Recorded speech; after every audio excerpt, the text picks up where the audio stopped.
Hello મિત્રો, સ્વાગત છે તમારું એક મારા નવા વ્લોગમાં. ને અત્યારે 10 ને અમે નીકળી ગયા છીએ તળાજા સાઈડ જવા. અને વ્લોગમાં બિના રહેજો, અમે તમને બતાવીએ કે તળાજા હું લેવા જઈએ. અને ઉમેશ, આપણે તળાજા હું લેવા જવાનું? હું લેવા જવાના તળાજા? નાજીને ખબર પડે. ચાલો મિત્રો, બિના રહેજો વ્લોગમાં, મળીએ તળાજા જઈને. Entwined with the trees that stand, knotted in time by nature's hand. Each echoing step on the forest floor. આપણે તળાજા પહોંચી જઈને આમ જો ડુંગરો સામે જ છે. અને અમે દવાખાને આવ્યા હતા તળાજા, કારણ કે દવા લેવાની હતી એટલે. અને દવા લઈ લીધી, હવે નીકળીએ ઘર.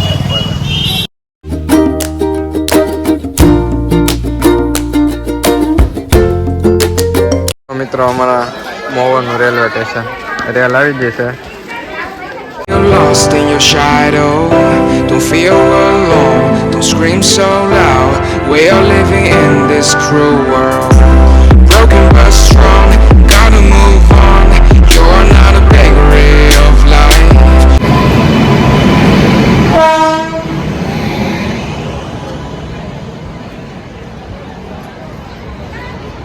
ડાયરેક્ટ આવી જાય આપણે જમવા. આમ જો ઉપાડી જ લીધું, આમ ઉડે તો જ વખત એટલી લાગે બીજા કરવું. હું વ્લોગ લેવાનું ભૂલી જાય, ડાયરેક્ટ અહીં આવી જાય ને પાવભાજીને ધબધબાટી બોલાવી દીધી.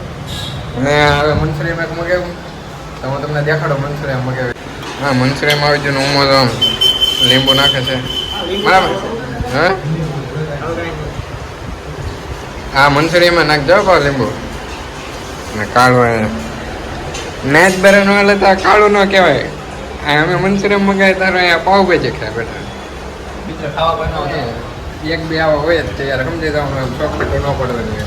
પાવભાજી ખાઈને બહાર નીકળી જશે. અને પાવભાજી અમે કીધી એટલે કોઈ ભાઈબંધ દોસ્તારને એવું ન માનવું કે પાવભાજી અમે ખવડાવી. આ ભાઈબંધને ખવડાવેલા પાવભાજી સ્પોન્સર આ હે, એટલે કોઈ કેવું નહીં કે તમે એકલા એકલા પાવભાજી ખાઈ જા. તો હાલો નીકળી એવા ઘર સાથે.